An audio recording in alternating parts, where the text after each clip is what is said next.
Moi c'est Maëlys Giraud, je suis actuellement doctorante au Liens en géographie sous la direction de Virginie Duvat et Alexandre Magnan. En géographie, mais je ne suis pas géographe de formation, donc j'ai un parcours un peu hétéroclite, on va dire, pluridisciplinaire, pour le dire autrement. J'ai commencé avec une prépa littéraire, suite à laquelle j'ai fait un premier master à l'ENS de Lyon, où je me suis d'abord initiée à la linguistique et la philosophie allemande. J'ai voulu continuer avec un deuxième master, parce que ce qui m'intéressait à l'époque, c'était beaucoup les sciences politiques. Je voulais m'initier un peu plus aux sciences politiques, et notamment à tout ce qui était politique environnementale, parce que ça correspondait aussi à l'époque à un engagement que j'avais, donc je me voyais plus travailler dans tout ce qui était environnement. Donc c'est pour ça que j'ai continué après à Sciences Po dans la spécialité énergie, environnement et développement durable du master d'affaires publiques de Sciences Po.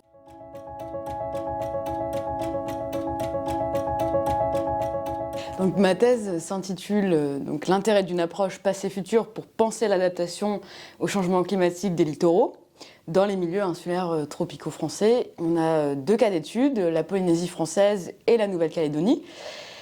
L'objectif de la thèse, ça va être vraiment de conceptualiser et de défendre cette fameuse approche passé-futur de l'adaptation. Ça veut dire qu'à travers le présent, on va dire, résonne le passé. Donc ça, c'est d'une part, et d'autre part, on essaie de penser une certaine approche particulière de l'adaptation qui défend l'idée que pour que l'adaptation soit vraiment adaptée au contexte spécifique d'un territoire et aussi qu'elle soit juste, il faut qu'elle soit ancrée dans le passé, qu'elle prenne en compte le passé. C'est en cela que je m'inscris plutôt dans les Work Package 1 et 3 de Futurisk. Concrètement, les objectifs de la thèse, ça va être d'une part, donc dans le cadre du Work Package 1, de reconstituer et retracer ce qu'on appelle la trajectoire d'exposition et de vulnérabilité du territoire. Et c'est là où, on va dire, se situe vraiment l'intérêt de la thèse, c'est-à-dire que nous, on va essayer de remonter vraiment très loin dans le passé. Donc on va voir vraiment tout ce qui est processus et dynamique long terme de ce qui fait aujourd'hui l'exposition et la vulnérabilité des populations sur le territoire. On remonte jusqu'au début de la colonisation, donc de l'histoire coloniale du territoire et de ses implications. Le deuxième objectif, ça va être de retracer tout ce qui est trajectoire d'adaptation et notamment aussi de projeter ces trajectoires d'adaptation dans le futur. J'ai 2 points d'entrée et 2 points d'ancrage principaux. C'est tout ce qui va être enjeu de gouvernance. Et le deuxième point d'ancrage, ça va être vraiment la solidarité. Donc notamment, je vais regarder tout ce qui est inégalité socio-spatiale en matière de risques côtiers. Et comment ces inégalités socio-spatiales sont prises ou non en compte dans les politiques d'adaptation.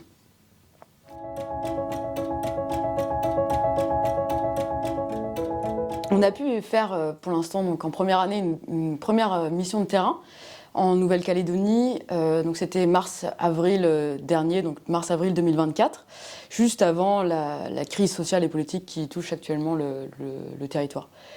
Donc ces 2 mois de mission, ils nous ont permis de collecter un certain nombre de données afin d'essayer de reconstituer cette fameuse trajectoire d'exposition et de vulnérabilité du territoire de la Nouvelle-Calédonie. Donc c'est ce qu'on peut voir sur cette figure qui est une première tentative, on va dire, de visualisation de ces résultats.